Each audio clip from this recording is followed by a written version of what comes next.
سردار حسینی یہ چلن زندہ رہے، ہاذا خانے سجانے کی لگن زندہ رہے۔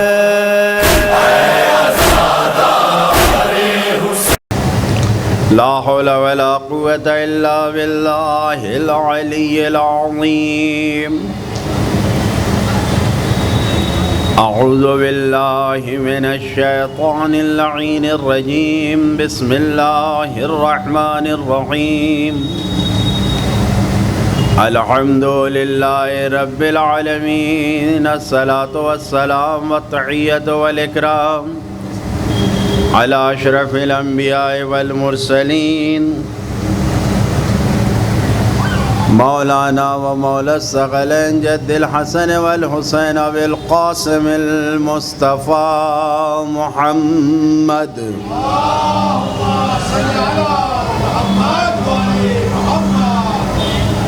والصلاة والسلام على وصيه ووزيره وسهره وصاحب لوائه وخليفته مولانا علي بن أبي طالب، اللهم صل على محمد، والصلاة والسلام على أئمة المعصومين خصوصا سيدنا ومولانا بقية الله المنتظر المهدي محمد، عجل الله تعالى فرجه الشريف روحي وأرواح العالمين لتراب مقدمه الفداء، واللعنة الدائمة على أعدائهم أجمعين من يوم ظلمهم إلى قيام يوم الدين وبعد يوم الدين۔ بسم الله الرحمن الرحيم۔ اللهم كن لوليك الحجة ابن الحسن صلواتك عليه وعلى آبائه في هذه الساعة وفي كل ساعة وليا وحافظا وقائدا وناصرا ودليلا وعينا، حتى تسكنه أرضك طوعا وتمتعه فيها طويلا۔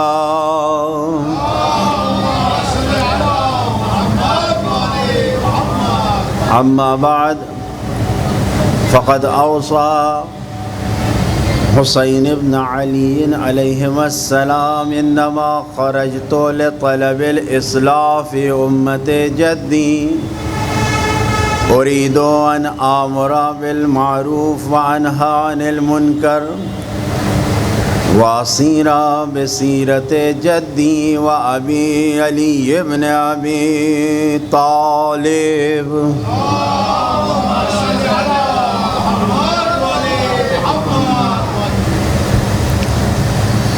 بزرگان محترم، عزیزان گرامی،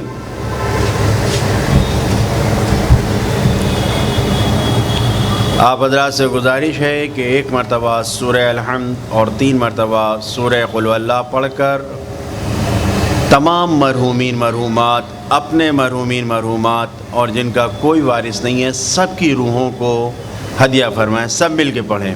بسم اللہ الرحمن الرحیم، الحمد للہ رب العالمین، الرحمن الرحیم، مالک یوم الدین، ایاک نعبد و ایاک نستعین، اہدنا الصراط المستقیم، صراط الذین انعمت علیہم غیر المغضوب علیہم ولا الضالین۔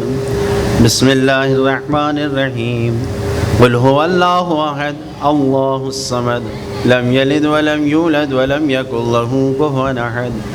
بسم اللہ الرحمن الرحیم، قل هو اللہ احد اللہ الصمد لم یلد ولم یولد ولم یکن له کفوا احد۔ بسم اللہ الرحمن الرحیم، قل هو اللہ احد اللہ الصمد لم یلد ولم یولد ولم یکن له کفوا احد۔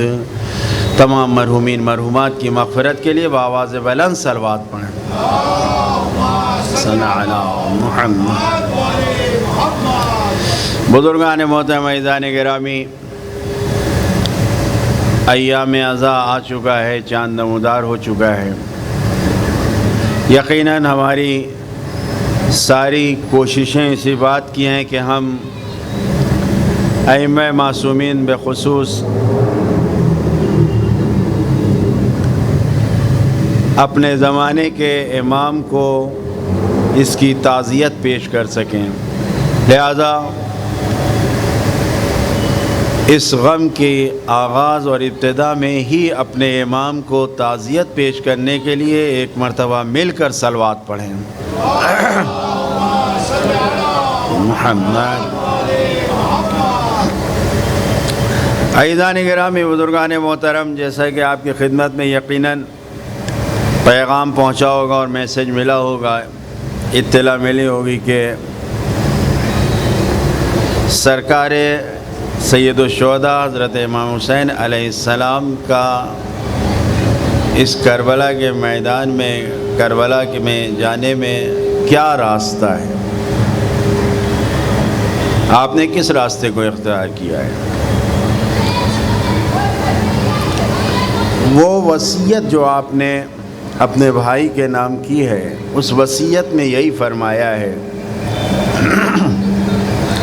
میں کسی دنیا کی زرق و برق کے لیے نہیں نکلا ہوں، انما خرجت لطلب الاصلاح فی امت جدی رسول اللہ، میں اپنے جد رسول خدا کی امت میں اصلاح کے لیے نکلا ہوں۔ آپ سب جانتے ہیں کہ کسی نئی چیز کو کوئی یہ نہیں کہتا ہے کہ اس کو بنوا دیا جائے۔ اصلاح کا مطلب یہ ہوتا ہے کہ ریپیرنگ، تو کسی نئی چیز کو کوئی نہیں کہتا کہ اس کو ریپیرنگ کروانا ہے۔ توجہ فرما رہے ہیں؟ جب اس میں کوئی خرابی ہو جاتی ہے کوئی، تو کہا جاتا ہے ریپیرنگ۔ اصلاح کا مطلب یہی ہے کہ جہاں خرابی ہو اسے بدلا جائے۔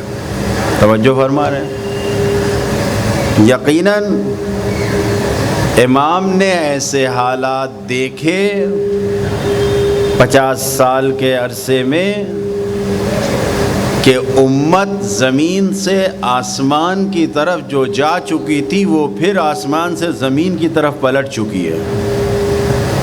اللہ کے رسول نے، آپ کے جد امجد نے جس امت کو زمین سے اٹھا کر روحانی کمالات اور معنویت کی بلندی اور معراج پر پہنچایا تھا، وہ کمالات اور معنویت اور روحانیت کو چھوڑ کر پھر اس دنیاوی الجھاؤ میں، یہ دنیا میں زوال کی طرف آ چکی ہے۔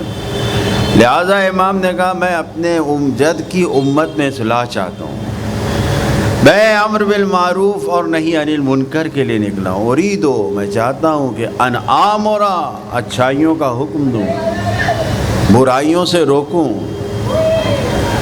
اور یہ سب کچھ کے بعد پھر فرمایا کہ میں کس راستے پہ چلوں گا، میں اس راستے پہ چلوں گا جو میرے نانا کا راستہ ہے، جو میرے بابا علی ابن ابی طالب کا راستہ ہے۔ ایک صلوات پڑھیں محمد والے میں۔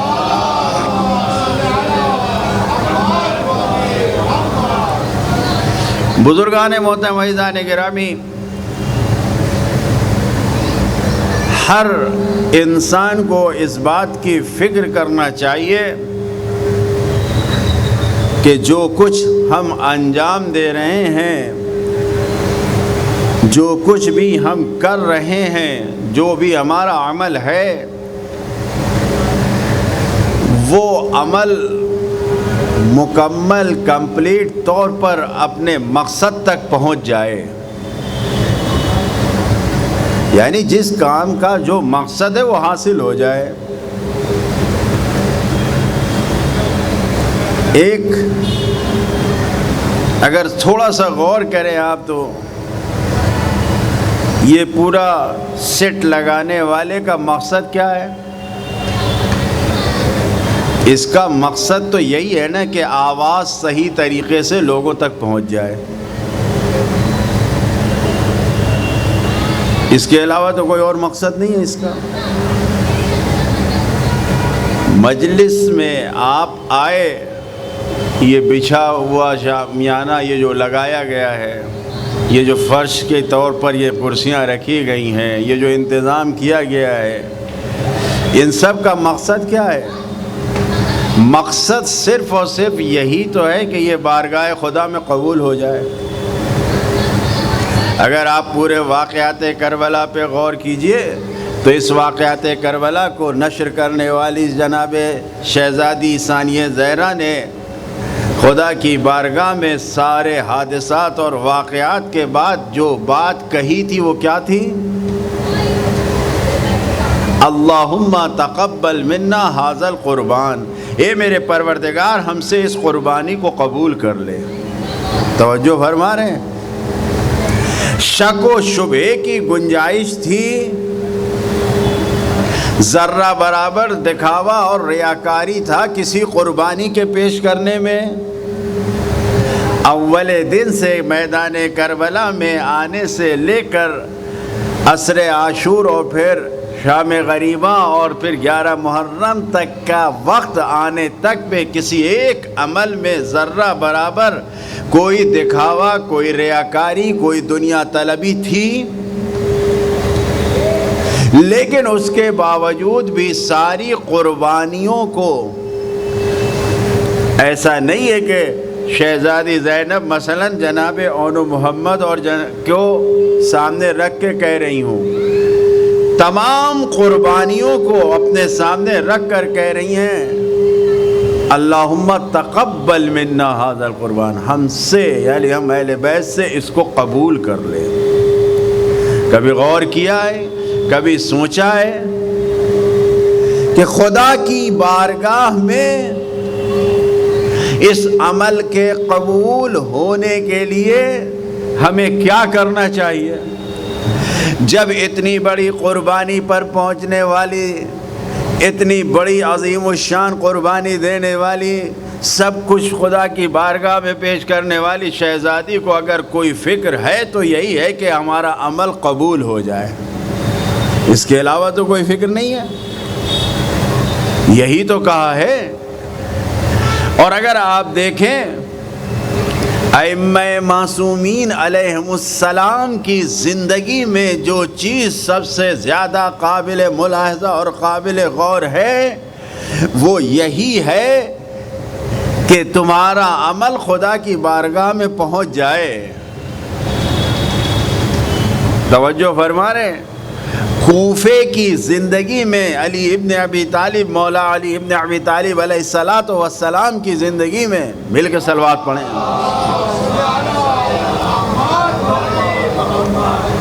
شہادت کہاں ہوئی ہے؟ کوفے میں۔ کوفے کی زندگی میں مولا کوئی کام محنت کا کر رہے ہیں، کسی آنے والے نے کہا یا امیر المومنین کیوں اتنی محنت کر رہے ہیں؟ آپ نے اتنے امور انجام دیے ہیں، کافی ہے خدا کے یہاں پہنچنے کے لیے، کافی ہے، کیوں انجام دے رہے ہیں؟ مولا کا جملہ ہے اس لیے کہہ پا رہے ہیں، ورنہ جو ہماری محبت اور آپ کی محبت ہے، جو ولایت ہے، جو حقیقت دل میں محبت ہے، اس محبت کی بنیاد پر قابل قبول نہیں ہے یہ جملہ، لیکن خود مولا نے کہا ہے، وہ ہمیں بیدار کرنے کے لیے ہی کہا ہوگا۔ مولا نے کہا اگر مجھے یقین ہوتا اس بات کا کہ میرے سارے عمل خدا کی بارگاہ میں قبول ہو گئے ہیں تو اس عمل کو انجام نہ دیتا۔ توجہ فرما رہے ہیں، اگر اس بات کا معلوم، کسے معلوم ہے کہ عمل قبول ہے؟ آخری منزل تک انسان کو اس بات کا یقین نہیں رکھنا چاہیے کہ جو عمل، جو کام ہم نے کر دیا یہ خدا کی بارگاہ میں قبول ہو گیا۔ امید رکھنا چاہیے، امید رکھنا چاہیے کہ عمل ہمارا خدا کی بارگاہ میں قبول ہو جائے۔ اور جس دن انسان کو یہ پتہ چل گیا کہ ہمارا عمل قابل قبول ہے اور ہو گیا قبول، تو پھر اس کے بعد بتائیے کیا ہوگا؟ پھر اس کے بعد اگلے عمل کے انجام دینے کا کوئی جذبہ ہوگا کسی میں؟ نہیں، بلکہ توجہ فرمائیے، مولا کائنات نے فرمایا کہ اگر مجھے اس بات کا یقین ہوتا کہ میرے سارے عمل قبول ہو گئے تو یہ عمل انجام نہ دیتا۔ یعنی یہ ان کے چاہنے والوں کے لیے، مولا کے چاہنے والوں کے لیے پیغام ہے کہ ساری زندگی نیک اعمال انجام دیتے رہو، لیکن کسی عمل کے انجام دینے کے بعد یہ غرور و گھمنڈ نہیں آئے کہ ہمارا عمل قبول ہو گیا۔ ایک صلوات پڑھے محمد و آل محمد۔ توجہ فرما رہے ہیں؟ دنیا میں سب سے پہلا قتل اس سرزمین پر کس بنیاد پر ہوا ہے؟ معلوم ہے نا آپ لوگوں کو؟ کس بنیاد پر ہوا ہے؟ کس کا قتل سب سے پہلے ہوا ہے؟ بولیے، ہوا ہے نا؟ قرآن مجید نے اس داستان کو بیان کیا ہے ہمارے لیے، کس بنیاد پر؟ اذ قربا قربانا، دونوں نے خدا سے قریب ہونے کے لیے قربانی پیش کیا، فتقبل من احدہما ولم يتقبل من الاخر، ایک سے قبول ہو گئی دوسرے سے قبول نہیں ہوئی۔ نتیجہ کیا ہوا؟ جس کی قبول نہیں ہوئی تھی اس نے جس کی قبول ہوئی تھی اس کو قتل کر دیا۔ دنیا کا سب سے پہلا قتل قبولیت عمل کی بنیاد پر ہوا ہے۔ توجہ فرما رہے ہیں؟ یعنی یہ فکر صرف اس بنیاد پر کہ جس کی قربانی قبول نہیں ہوئی تھی اس کو یہ حسد ہوا، یہ جلن ہوا، کیوں خدا کی بارگاہ میں ہمارا عمل قبول نہیں ہوا اور کیوں اس کا قبول ہو گیا؟ تو قبول ہونے کی اہمیت اس کے دل میں ایسی تھی، اتنا سمجھ میں آ رہی تھی کہ ہمارا بھی قبول ہونا چاہیے تھا، کیونکہ عمل قبول نہیں ہوا ہے۔ تو پھر کیا کیا؟ کچھ بس نہ چلا، کچھ سمجھ میں نہ آیا، تو جس کا عمل قبول ہوا تو اسے قتل کر دیا۔ آپ نے قتل تو دیکھ لیا، لیکن کبھی یہ سوچا ہے کہ خود اس کے دل میں، اس کے ذہن میں قتل کی وجہ کیا بنی تھی؟ یہی تو بنی تھی کہ خدا کی بارگاہ میں ہماری قربانی قبول نہیں ہوئی، اس کی قبول ہو گئی۔ یعنی قتل کی اصل وجہ قبول ہونا اور قبول نہ ہونا تھا۔ ایک صلوات پڑھے محمد و آل محمد۔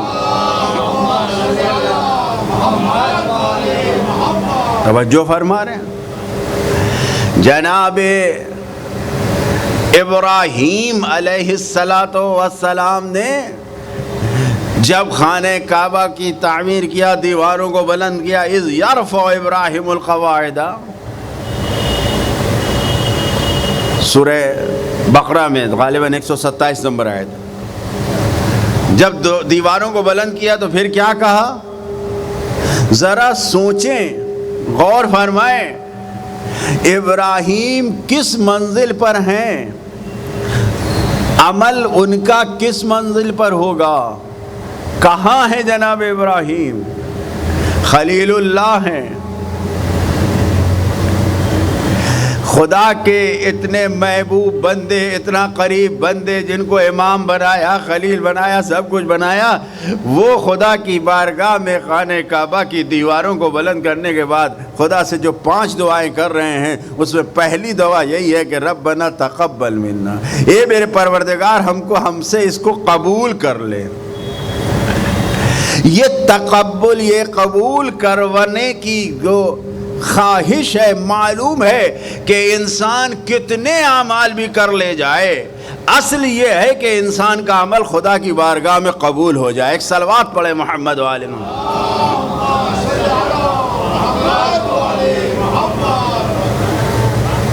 توجہ فرما رہے ہیں؟ اتنی باتیں آپ کی خدمت میں عرض کیا، کس بنیاد پر آئے ہیں مجلس میں؟ چاند رات ہے، بیٹھے ہیں، نہ جانے کتنے ذہنوں کو آمادہ کر کے آپ آئے ہوں گے اپنی فکروں کو کہ مجلس میں جانا ہے۔ ذہن میں یہ فکر لے کے آئیے کہ ہمیں اس عمل کو قبول کروانا ہے خدا کی بارگاہ میں۔ توجہ فرما رہے ہیں؟ اگر کوئی اور نیت ہوگی تو پھر نہ جانے کیا ہوگا، لیکن یہ نیت ہونی چاہیے کہ عمل قبول ہو۔ توجہ فرما رہے ہیں؟ دنیا میں نہ جانے کتنی نمازیں پڑھی جا رہی ہیں، نہ جانے کتنے روزے رکھے جا رہے ہیں، نہ جانے کتنی مجلسیں ہو رہی ہیں، نہ جانے کتنے فرش عزا بچھائے جا رہے ہیں،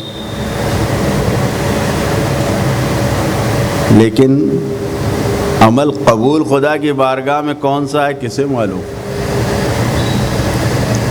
قبول بھی تو ہونا چاہیے۔ مولائے کائنات سے سرکار رسالت مآب صلی اللہ علیہ وآلہ وسلم نے ارشاد فرمایا،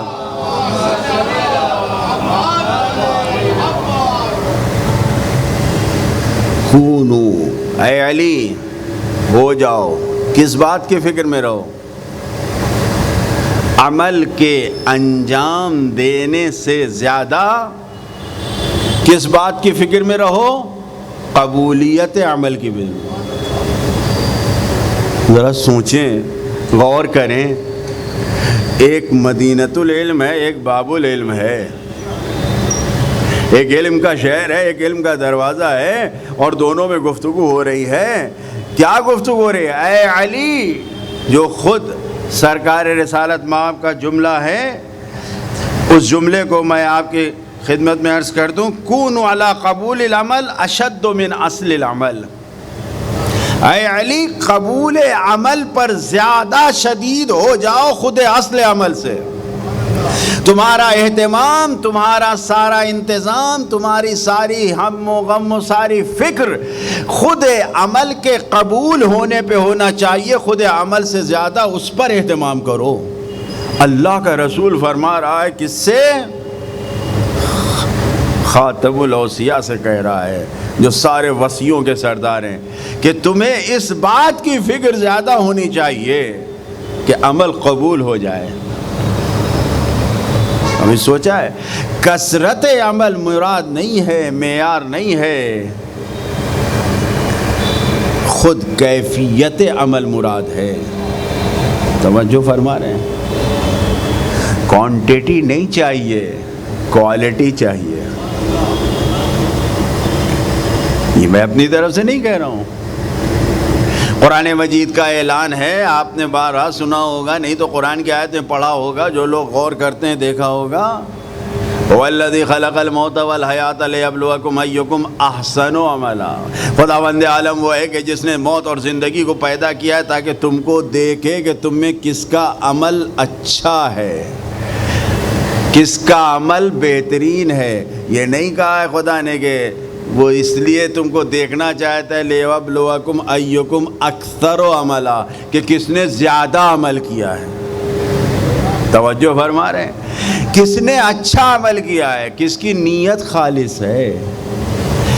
عزیزان گرامی توجہ فرمائیے، جناب امام موسیٰ کاظم علیہ السلام، صلوات علی محمد، خدا کی بارگاہ میں ہر کام کے کرنے سے پہلے یہ کہا کرتے تھے، ربنا تقبل منا کما تقبلت من ابینا ابراہیم۔ اے میرے پروردگار، ہمارے اس عمل کو قبول کر لے جس طریقے سے تو نے ہمارے باپ ابراہیم سے قبول کیا تھا۔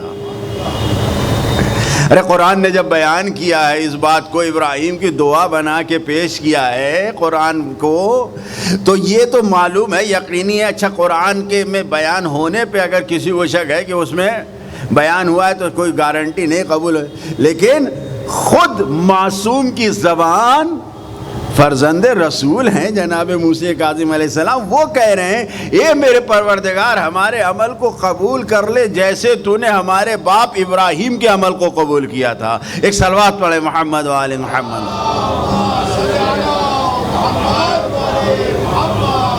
توجہ فرما رہے ہیں، عمل قبول ہونا چاہیے، ساری کوشش ہماری ہونی چاہیے کہ ہم اس عمل کو قبول کر لیں۔ آپ جانتے ہیں، یقیناً اس روایت کو آپ نے سنا ہوگا، ایک روز اللہ کے رسول نے مولا علی علیہ السلام سے کہا، اے علی، تمہیں 6 لاکھ گوسفند بکریاں بھیڑ دے دوں، چاہیے؟ دیکھ رہے ہیں آگے کیا ہوتا ہے۔ 6 لاکھ درہم و دینار دے دوں یا 6 لاکھ کلمات دے دوں؟ 6 لاکھ، اب یہ تو اپنا اپنا انسان کا ظرف ہے، کیپیسٹی ہے، سوچنے کی صلاحیت کے جو اس کے اندر انسان کے اندر جتنی طاقت ہے وہ سوچے کیا کہا ہوگا. 6 لاکھ جانور چاہیے, 6 لاکھ درہم و دینار چاہیے, یا 6 لاکھ کلمات چاہیے؟ مولا علی نے فرمایا بغیر سوچے ہوئے کہ 6 لاکھ کلمات دے دیجئے یا رسول اللہ.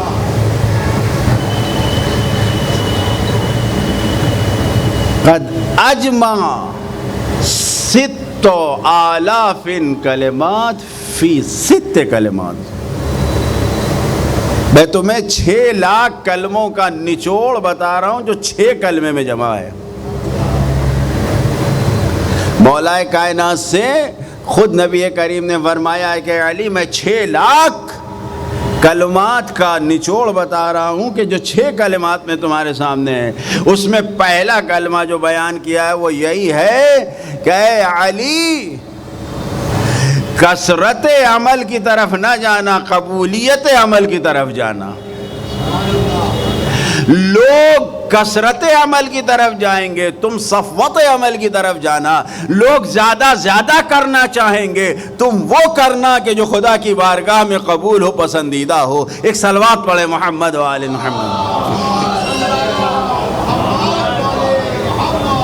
توجہ فرما رہے ہیں. 6 کلمات بیان کیے. پہلی بات اس میں یہی گئی ہے کہ لوگ زیادہ کرنے کی طرف جائیں گے, کثرت عمل کی طرف جائیں گے. تم کدھر جاؤ؟ اس عمل کی طرف جاؤ جو خدا کی بارگاہ میں قبول ہے.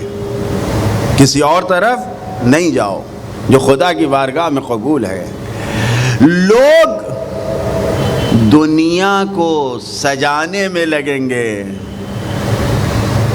لوگ دنیا کو سجانے میں لگیں گے, تم آخرت کو سجانے میں لگو. لوگ دنیا کے لیے جمع کریں گے, دنیا مال دنیا اکٹھا کریں گے, تم آخرت کے لیے جمع کرنا. توجہ فرما رہے ہیں. یہ وہ کلمات ہیں کہ جو فرمایا ہے آپ نے. لوگ لوگوں کو دیکھیں گے, ان کے لیے سب کچھ کریں گے, لوگوں کی طرف توجہ کریں گے. تم لوگوں کے پیدا کرنے والے خالق کی طرف جو توجہ کریں. لوگ خلق خدا کو دیکھیں گے, تم خود خدا کو دیکھنا. توجہ فرما رہے ہیں. یہ وہ چیزیں ہیں کہ جس کو مولا کائنات سے نبی کریم نے بیان کیا ہے. اگر اہمیت نہ ہوتی قبولی عمل کی تو کیا سوچئے کہ کثرت عمل کے لوگ زیادہ عمل کی طرف بھاگیں گے, تم قلت عمل یعنی ایک ایسے عمل کی طرف جانا جو بہترین عمل ہو, جو قبول ہو. یہ 6 لاکھ یعنی 1 لاکھ کلمات کا نچوڑ ہے. یہ ایک کلمہ یعنی 1 لاکھ باتیں کہی جائیں تو یہ ایک بات اس میں سے نکلے گی کہ سوچئے, ذرا سوچئے, غور کریے, اگر اس کو پھیلایا جائے تو کتنا ہوگا. کہ لوگ زیادہ کرنا چاہیں گے, خوب کرنا چاہیں گے, خوب دکھانا چاہیں گے. یہی تو وجہ ہے کہ اگر کسی کے پاس کوئی انسان کروڑ پتی ہے اور اگر وہ ہزاروں میں خرچ کر دے تو اس کا کوئی معیار نہیں ہوگا. معیار یہ ہے کہ تم کس اعتبار سے, اپنے اعتبار سے خرچ کر رہے ہو.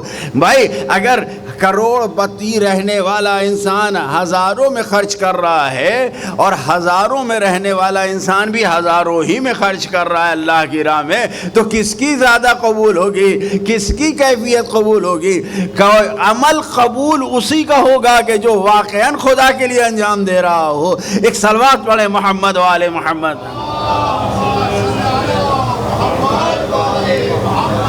دنیا میں بھی تو ہوتا ہے بھائی. امتحان دینے کے لیے کتنے لوگ جاتے ہیں. ابھی وہ میڈیکل کے لیے امتحان ہوتا ہے نیٹ کا, نہیں معلوم انجینئرنگ کے لیے ہوتا ہے جی کیا جی کا, اور جو سول سروسز کے امتحان ہوتے ہیں. کتنے لوگ شریک ہوتے ہیں, کتنے لوگ شریک ہوتے ہیں, لاکھوں میں شریک ہوتے ہیں, سینکڑوں میں قبول ہوتے ہیں.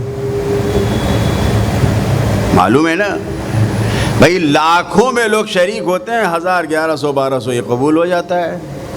یعنی 900 1000 1100 1200 بس سینکڑوں ہی میں تو ہے, اس سے آگے تو نہیں بڑھتا. یہ خود معلوم ہے کہ ساری محنتیں جو کر رہے ہو یہ خدا کی بارگاہ میں تمہارے پہنچ رہا ہے یا نہیں پہنچ رہا ہے، اس کا حساب ضرور کر لینا۔ ایک صلوات پڑھے محمد و آل محمد۔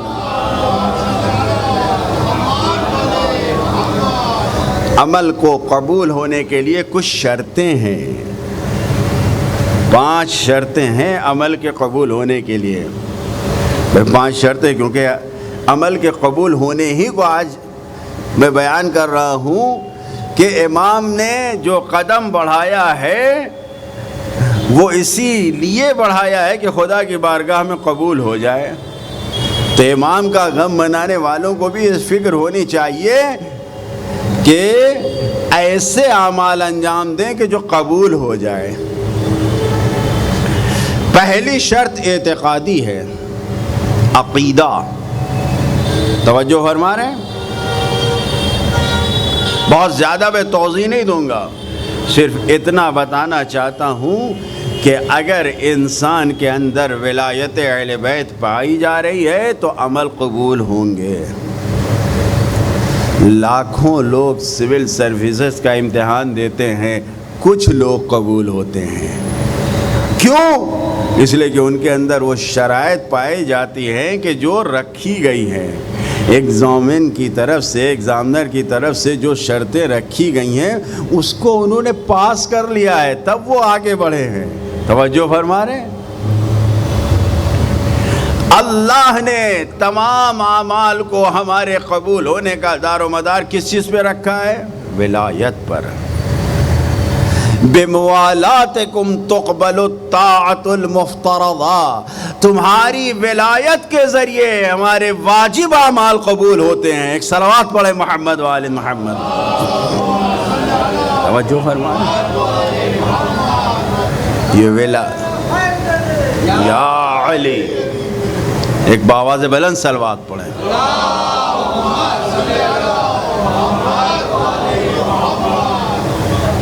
اگر ولایت نہیں ہے تو سوچ لیجئے، شک نہ کیجئے، بالکل خوب نمازیں پڑھی جائیں گی، لیکن اگر ولایت نہیں ہے تو یہ قابل قبول نہیں ہے۔ تمام اعمال کو اسی پر قیاس کر لیجئے، تول لیجئے۔ میں نے کہا کہ خود ایک یہی شرط اگر بیان کیا جائے تو کافی وقت درکار ہے۔ کیا ہر عمل میں جا کے دیکھنا پڑے گا کہ اس میں کتنی ولایت پائی جاتی ہے؟ جتنی ولایت پائی جائے گی اتنا ہی عمل قبول ہوگا۔ اگر ولایت نہیں پائی جا رہی ہے تو عمل قبول نہیں ہوگا۔ پہلی شرط عمل کے قبول ہونے کی کیا ہے؟ اعتقادی شرط ہے، جس کو کہتے ہیں ولایت، یعنی سارے عقیدوں کی بنیاد جس پر ہے وہ ولایت ہے۔ اور ولایت اہل بیت اگر ہے انسان کے پاس تو عمل قبول ہوگا۔ اور اسی کے ساتھ ساتھ دوسری شرط اقتصادی شرط ہے، اکنامک کی شرط ہے۔ کیا مطلب ہے؟ جو عمل انجام دے رہا انسان، اس عمل میں انسان کو یہ سوچنا چاہیے، غور کرنا چاہیے کہ ہمارا یہ عمل جائز اور حلال کمائی سے ہو رہا ہے یا ناجائز اور حرام کمائی سے ہو رہا ہے۔ بڑے بڑے خرچے کروانے سے عمل قبول نہیں ہوتا، بڑے بڑے نیاز کے دیگ لگوا دینے سے عمل قبول نہیں ہوتا ہے۔ قبول اسی کا ہوتا ہے کہ جو چھوٹے سی دیگ بھی اس نے سجائی ہو لیکن اپنی جائز اور حلال کمائی سے، ناپاک کمائی سے نہیں۔ میں بالکل کھل کے بات کر رہا ہوں، کوئی ڈھکی چھپی بات نہیں کر رہا ہوں۔ تو یہ اقتصادی شرط ہے، اکنامک پوائنٹ سے یہ شرط ہے عمل کے قبول ہونے کی کہ جائز اور حلال ہونا چاہیے۔ اخلاقی شرط ہے عمل کے قبول ہونے کے لیے کہ تمہارا عمل ایسا ہو کہ تمہارا رشتہ دوسروں سے جڑا ہوا ہو، ناراض نہ ہو۔ اگر تم نے ماں باپ کو ناراض رکھا ہے تو تمہارا عمل قبول نہیں ہوگا، اللہ قبول ہی نہیں کرے گا۔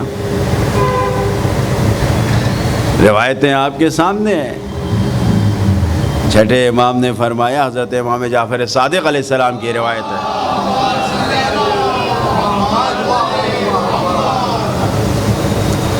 ایوما امرأۃ باتت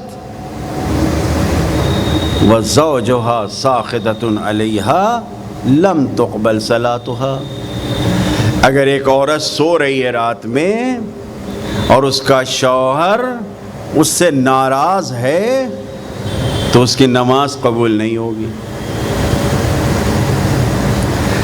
اگر کسی بھی وجہ سے ہم نے اپنے رشتہ داروں کو، اپنے ماں کو، باپ کو، بھائی کو، بہن کو، بیوی کو ناراض کیا ہے تو اللہ کی بارگاہ میں پہنچنے والی نماز قبول نہیں ہوگی۔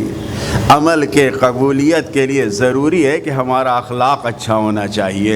اخلاق اگر خراب ہے ہمارا تو عمل قبول نہیں ہوگا۔ ایک صلوات پڑھیں محمد وآل محمد۔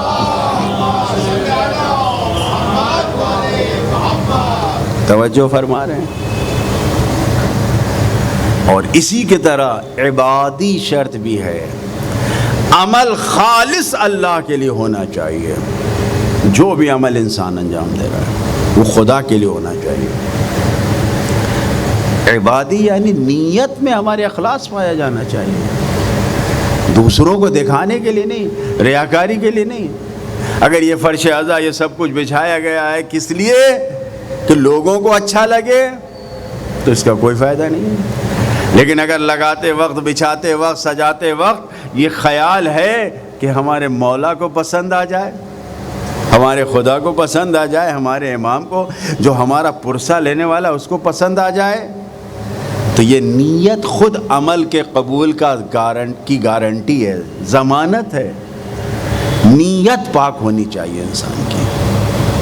توجہ فرما رہے ہیں؟ یہ وہ شرطیں ہیں کہ ہمارے عمل کے قبولیت کا دار و مدار اس کے اوپر ہے۔ لہذا غور کریں، ہر عمل کو انجام دینے سے پہلے نبی کریم نے مولا علی سے فرمایا ہے کہ عمل کرنے سے پہلے زیادہ اہتمام کرو کس چیز کا؟ قبولیت عمل کا۔ پہلے یہ دیکھو کہ یہ عمل قبول ہوگا کہ نہیں ہوگا، پھر اس کے بعد اس عمل کو کرو۔ اگر قبولیت کا اس میں کوئی جراثیم پایا جا رہا ہے، جذبہ پایا جا رہا ہے، ولولہ پایا جا رہا ہے تو اس عمل کے لیے آگے بڑھو۔ اور اگر پہلے ہی سے یہ معلوم ہے کہ نہیں اس میں تو دکھاوا ہے، اس میں تو حرام مال ہے، اس میں تو کچھ اور چیزیں پائی جا رہی ہیں، اس میں تو ہمارا اخلاق ہی نہیں شامل ہے، غصہ کے نہ جانے کن حالات میں اگر کیا ہے تو معلوم ہے کہ جب جس میں شرطیں پا ہی نہیں جائیں گی، وہ ساری کنڈیشنز ہوگی نہیں تو عمل قبول کیسے ہوگا؟ لہٰذا پہلی شرط اور آخری شرط یہی ہے، جس کام کو کر رہے ہو اس میں یہ سوچ کے کرو، قدم بڑھاؤ کہ یہ عمل ہمارا خدا کی بارگاہ میں قبول ہو جائے۔ جس کے لیے کر رہے ہو، اگر ہم نے یہ فرش عزا بچھایا ہے تو یہ ہمیں خیال ہونا چاہیے کہ یہ بارگاہ معصومین میں قبول ہو جائے۔ ہاں عزادارو، بس بیٹے آپ کی خدمت میں عرض کیا، ہر روز فرش عزا پہ آئیے، ہر روز مجلس میں آئیے۔ اور یہیں پر یہ اپیل بھی کرنا چاہتا ہوں کہ آپ حضرات آ رہے ہیں تو وقت پر آئیے، بس اتنی سی اپیل ہے۔ صرف اتنا سوچ لیجئے کہ جب آپ نے زہرا کے لال کا فرش بچھایا ہے، اہتمام کیا ہے، تو وہ خود بھی آتی ہیں، تو کیا آپ ان کو انتظار کروائیں گے؟ سوچئے، بس اتنا سوچ لیجئے۔ اگر آپ کا اعتقاد اور یقین ہے کہ ائمہ معصومین شریک ہوتے ہیں اسی لیے ہم بھی آتے ہیں، تو کم سے کم ان کو انتظار میں نہ لگائیے، ان کو ویٹنگ لسٹ میں مت رکھیے، ان سے پہلے آئیے۔ آپ کا اگر 9 بجے کا اعلان ہے تو کوشش کیجئے 9 بجے آ جائیے تاکہ وقت پر ختم ہو جائے، کیونکہ ظاہر ہے کہ یہ مائک، یقین جانیے ہر وہ انسان خدا کی بارگاہ میں اپنی عبادتوں کو قبول کروائے گا جو اپنے ملک کے قوانین کا پابند ہو۔ یہ مت سوچئے کہ قانون کیسا ہے کہ 10 بجے مائک بند ہو جانا ہے، نہیں، جو قانون ملک کا ہے، جو حکومت کی طرف سے، اس پر عمل کیجئے۔ یہ مت سوچئے کوئی قانون، اگر آپ فقہی طور پر بھی جائیں گے تو آپ اپنے مرجع کے فتوے کو پوچھ لیجئے، گورنمنٹ کی طرف سے بنائے ہوئے قانون کو، حتیٰ ایک سگنل کو توڑنا بھی جائز نہیں ہے کہ ریڈ سگنل توڑ کر آپ چلے جائیں، جائز نہیں ہے۔ لہذا آپ سے یہ خواہش ہے کہ وقت پر آئیں، انتظار نہ کرائیں۔ چاند نمودار ہو چکا ہے، فرش عزا بچھ چکی ہیں، زہرا اپنے بچے کا پرسہ لینے کے لیے جگہ جگہ جا۔ آزادارو ذرا سوچیں مدینے والوں کا کیا حال ہے، مدینے والوں کا کیا حال ہے۔ مدینہ تو ویران ہو چکا ہے نا، اجڑ چکا ہے۔ کیوں؟ اس لیے کہ نبی کا نواسہ مدینہ سے جا چکا ہے، اور جب مدینے سے رخصت ہو رہا تھا تو کیا حال تھا۔ عزادارو آپ کو معلوم ہے کہ یہ چاند رات ہے، استقبال کر رہے ہیں آپ، کل سے پہلی محرم آئے گی اور آپ اور زیادہ عزاداریوں میں لگ جائیں گے۔ لیکن ذرا سوچیں کہ آج کی رات ہمیں کیسے اہتمام کرنا ہے، کس طریقے سے اہتمام کرنا ہے۔ ارے جس وقت مدینے سے یہ قافلہ چل رہا تھا تو آپ کو معلوم ہے کہ اس قافلے کو سوار کرنے کے لیے، اس قافلے کو ہمراہ کرنے کے لیے سب اہل بیت اطہار کے گھرانے کے ہر ایک فرد موجود تھی، ہر ایک موجود تھے اس قافلے کو چلانے کے لیے۔ آپ کو معلوم ہے کہ جس وقت معاویہ کے جہنم واصل ہونے کی خبر آئی تو اس وقت امام کو بلایا گیا، اور کس طریقے سے بلایا گیا کہ امام اپنے سپاہیوں کو، اپنے گھر کے، اپنے چاند کے، اپنے نور نظر کو، ٹکڑوں کو لے کر گئے، لیکن یہ کہہ کے گئے کہ جب تک میری آواز بلند نہ ہو دربار میں آنا نہیں۔ لیکن عجب منظر تھا کہ جس وقت امام کے سامنے یہ بات کہی گئی کہ بیعت لینا ہے، امام نے کہا اس وقت، رات کے وقت بیعت لوگے؟ کل لوگوں کے سامنے اعلان کرو، میں اپنا موقف بیان کر دوں گا۔ جس وقت اس دشمن نے، اس ملعون نے یہ کہا کہ ارے انہیں جانے نہ دو، اگر یہ چلے گئے تو پھر کبھی بیعت نہ کریں گے، اور اگر یہ نہ جائیں، اگر یہ بیعت نہ کریں تو ان کی گردن ابھی قطع کر دو، اپنا قتل کر دو۔ امام نے ایک زور سے آواز دی، یا ابن الزرقاء اتقتلنی انت ام ہوا، اگر تو مجھے مارے گا یا یہ قتل کرے گا۔ جیسے ہی امام نے مروان کو خطاب کیا، اے عزادارو، اس امام کی آواز کا بلند ہونا تھا۔ جیسے ہی امام کی آواز بلند ہوئی، بڑی ہاشم جیسے ہی دربار میں پہنچے، ذرا سوچے ارے سب سے آگے کون رہا ہوگا؟ یقیناً جناب عباس آگے ہوں گے، جناب علی اکبر آگے ہوں گے، جناب قاسم آگے ہوں گے، یہ سب کے سب تیزی سے آگے بڑھے ہوں گے۔ لیکن امام نے منع کر دیا کہ ابھی وقت نہیں ہے۔ عزادارو، یہ وہ وقت تھا کہ جب امام کو، امام کے صحابی، امام کے سپاہی بچا کر لے آئے، لیکن کربلا کی زمین پہ جب یہ پہنچے وہ وقت بھی آیا۔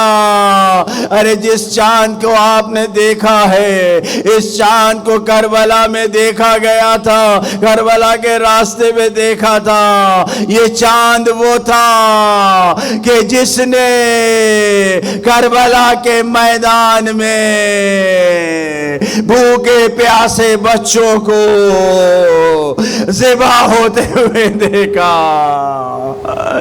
ارے خون میں تڑپتے ہوئے دیکھا، سر و تن کی جدائی کو دیکھا۔ لعنت اللہ علی القوم الظالمین۔